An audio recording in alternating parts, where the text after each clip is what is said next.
Hello everyone, I wish you all an happy new year. I hope you all got a great holiday season, and if you got some new resolutions or projects for 2023, then I sure wish you all the best to accomplish them. The objective of today's video is to share with you some updates. The video itself is divided in two parts. The second one will be more about the channel, what to expect on YouTube for this year, but there will be also important news concerning the other social medias I'm on.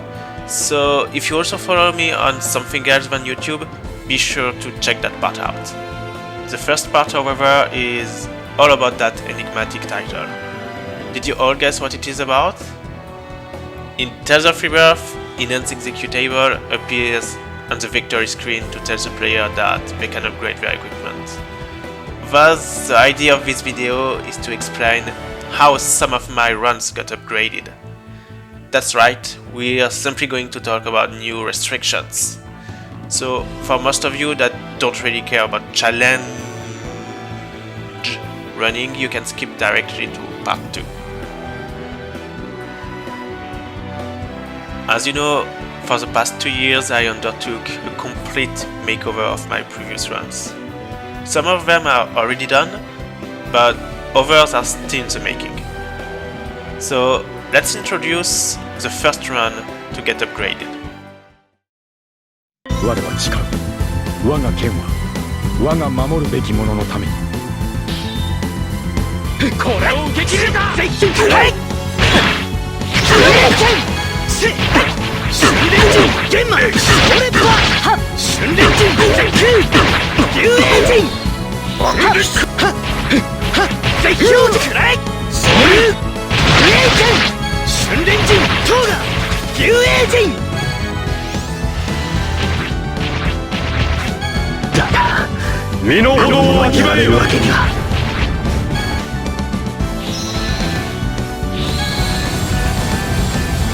源流弾玄魔それはYeah, the first run was pretty obvious. It's Rebirth. The run is almost completely released. There are only 3 fights that you haven't seen so far, but until I was done recording them, I couldn't announce anything, especially since they are pretty hard, so I needed to be sure that I could add those new restrictions. But now is actually the perfect time to explain what those are. The first new restriction is no irregulars. There are 3 types of irregulars in this game, and I decided to ban all of them. The first type of irregular is one that completely changes the weapon shape and stats. Most of the time it creates weapons that are stronger than the one you currently have, but in some cases it creates weapons with very uneven stats, which means that they are very situational, but can be also extremely strong if you know how to abuse them. So I decided to completely ban them. I decided to ban the irregular awakening skills because they are way too OP, especially the damage times 32. And I also decided to ban the elemental irregulars because they can give you a very strong advantage against some bosses, especially the 4 stars. The next new restriction is all about the skills that are tied to your weapon. And this restriction is no RG, no FG, no stagger, no ailment related skills. This may sound like a very specific restriction, especially since this actually bans like 90% of the skills that you can equip. And to be honest, for most of my run I only had damage related skills on, but the reason behind it is that in 1 or 2 fights I have some weapon with like rubber item skill on it, and to avoid any confusion and also lying in the restriction I decided to go with this formulation. The other reason is that with this formulation I can actually explain why this is important to ban those. The RG skills will prevent any boss from reaching rage mode, which means that they won't be able to take out of any of your combo. This is extremely OP. And the other reason I banned this is because if I had those skills on, I would have never been able to discover how to bypass that takeout system. This is an extremely important new tech for this game, so that's one more reason to actually not use those skills at all. The FG related skills will make your character recover FG super quickly, which means you can create long combos and sometimes infinite ones, so it's once again pretty broken. And the other reason I banned those skills is pretty much for the same reason I banned the RG ones, for the sake of pushing the limits of the battle system. If I had those skills on, I would not have been able to show that you can still use arts with empty FG to continue your combo. The other skills are pretty self-explanatory. Hold will help you create infinite combos with every art being able to connect into each other's, and the aimant one will simply make the bosses not able to do anything against you. The last restriction I added to this run is that I banned all secret factors from recipes, simply because they are way too OP, except one, the one from the Porsche recipe, because it's actually a toned-down version of an existing accessory. Now that we are done with Rebirth, let's see the next run to get upgraded with new restrictions. Everyone stay on your game! There! Thunder Surge! Frozen Rain! Caught in heaven's light! Bear this name as you open the gates of hell! There! Thunder Surge! Ellis, gather! Reveal the name that shines upon us, not with rage or mercy, but with simple truth! Take this! Frost Blast! Roar! Reveal the name that shines upon us, not with rage or mercy, but with simple truth!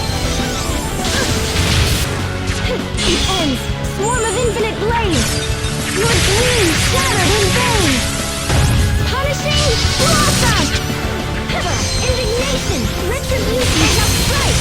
Retribution shall strike! This is the final indignation!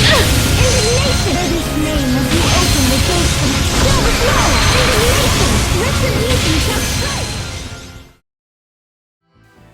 Grace's F also gets new restrictions, which might sound pretty strange to some of you since that run already had very ridiculous restrictions. The first restriction I added to this run is no iframes.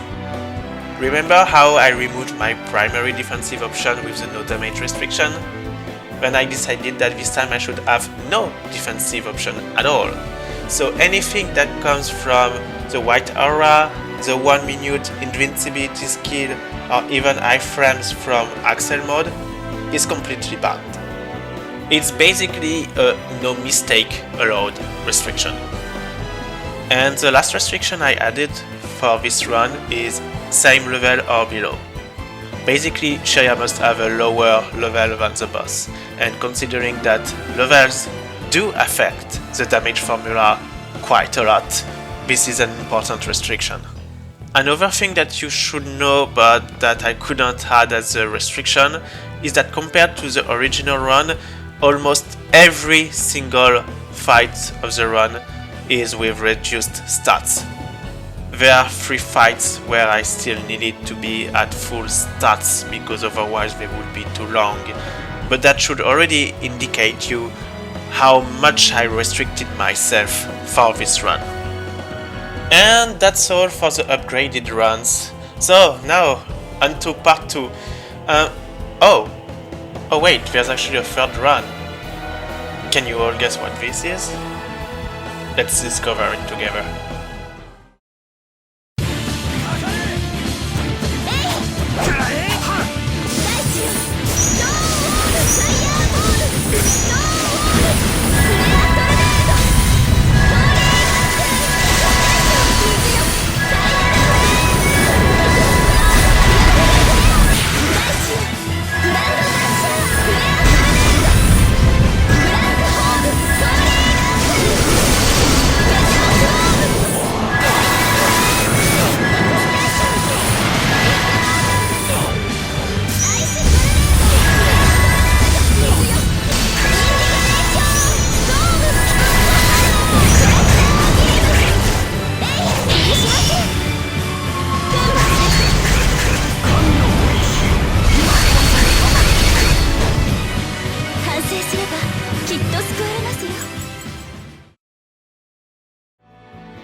That's right, the long-awaited Filia remake is finally coming, and it's going to be very different from the original run. The first restriction I added is a no world map glitch.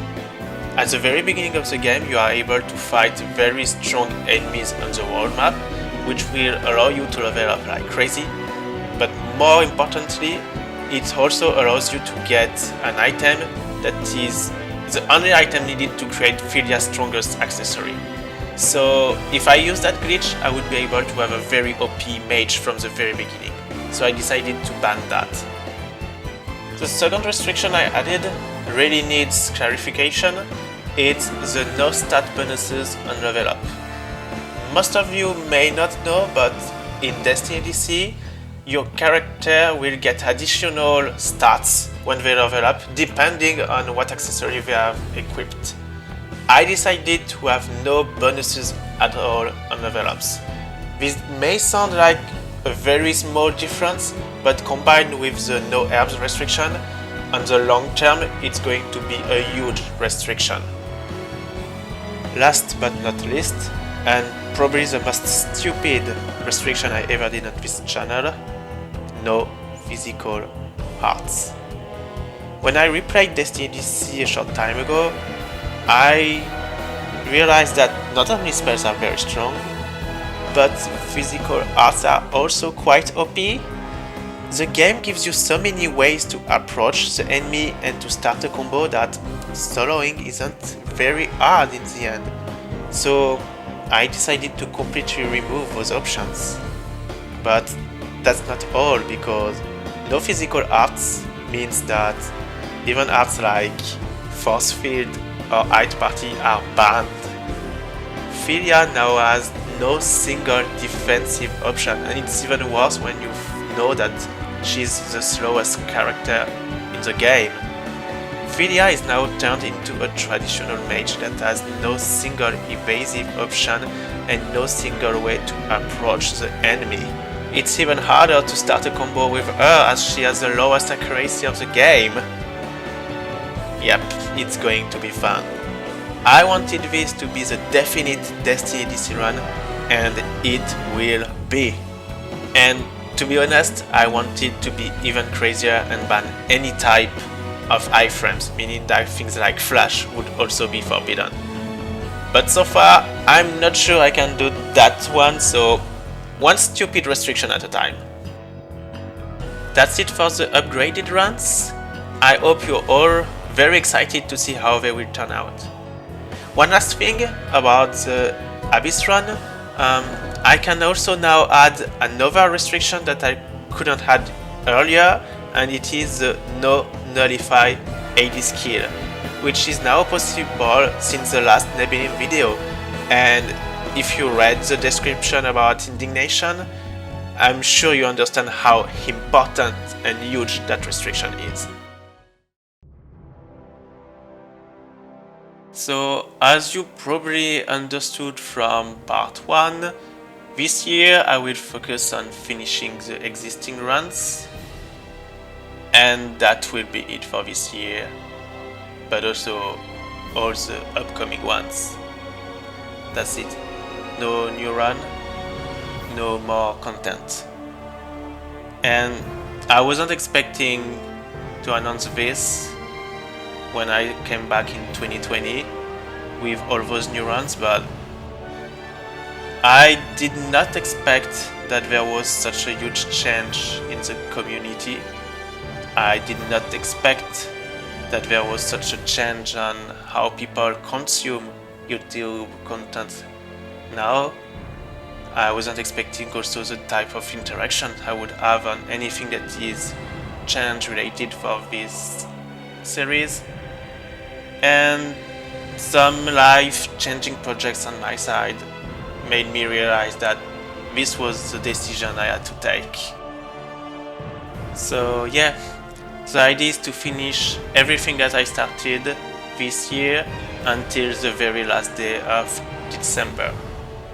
You may not know what's behind the scene, but right now there is only the Shion and Filia runs left to record. Everything else is already edited and uploaded and just need to be released. And as for the Shion run, considering the new Arise announcement, which may possibly be a DLC, but also all the optional copy-pasted bosses and my lack of time in general, maybe I will just focus on the main story. But I'll see how things go, maybe I will do and record everything. So, does that mean that it's the end of the channel? As of today, yes, but I also want to leave myself a possibility to come back, because we never know what happens. I mean, a pandemic happened, so anything can really happen. But if I do, it very probably won't be the same format at all, and the content will be more scarce. This decision doesn't only apply on the YouTube channel, but on pretty much all the other social medias you follow me on. So for Discord, well, what the server turned into in the end doesn't really please me at all. And to be honest, I'm mostly at fault here because my lack of capacity and time to innovate content and contribute to the server really didn't help. But there are also other things that started to annoy me a lot. So the server will follow a similar fate, but this time this one will be completely closed and dissolved by the end of the year. So for the people that are there, first, thanks a lot for all your contribution and all the fun we had there. And most importantly, don't forget to recover any content or information you want before it becomes unavailable. I still haven't figured exactly what to do with Twitter, but considering the lack of diversity and the content I produced there for the past 2 years, I don't really see any reason to keep it. So I'll either close the account completely, or it will become an empty shell for me to like some content from friends. But to be honest, even interactions with the community there has lost all its shine, so yeah, most likely going to be just liking content or closing the account. The only other media I'll keep aside from YouTube is Twitch, which may sound funny considering my account has been dormant for years now, but the reason behind it is because if you asked me 6 months ago how that update video was going to be, it would have turned completely different. Initially, this video was supposed to announce 5 new change streams, like the ones I did in the past. Those change streams were an easy way to create some content without having to work hard on it, and the interactions were already more interesting than what I usually have, so for the same reasons I'm not terminating the YouTube channel, I want to keep a door open for streams into the future if I ever feel like it. With that said, things are always subject to change, but I'll be honest, if they do, it will very likely be more drastic measures, like completely cutting down the comments section on YouTube or things like that. But at least I can assure you that the channel is not getting completely closed, and you will always have access to the content on it. These may sound like rash decisions, but everything is done to make sure I will be able to focus in the future on things that are more meaningful to me. I actually started that in 2018, but the pandemic happened, and before I knew it, I came back to this series, but with expectations I shouldn't have had to begin with. And now I really want to give myself the time I need and definitely lack to change my life in the way I want to. I know this kind of thing is never easy to announce, and I have no idea how my message will come across. Will you see it as something positive, as negative? But to be honest, I think it's mostly because I have no idea how to feel about it myself. Am I sad about it? Am I hungry? Am I salty? Am I happy? It's probably a mix of all of these, and that's probably why I feel a bit lost, because I'm saying goodbye to something that took so much of my free time during my whole life. But all I know is that this is the right decision, and I guess I will start from that. But yeah, we still have one full year together. I still wanted to have that, and the timing couldn't be better because on October the 5th, it will actually be the 15th anniversary of this channel. Wow, that's a lot. I had to lower my plans for this too, but you can definitely expect some special content to celebrate this date. While I still can't reveal much, I'll make sure to create content that you can all look forward to. And I'll try to make sure that we will all have a lot of fun together for this final year. And that will be all for today. Thanks everyone for watching the video. Thanks a fucking lot for your support during all those years. And once again, I wish you all the best for this year, and let's have a lot of fun together. Bye bye everyone, see you later.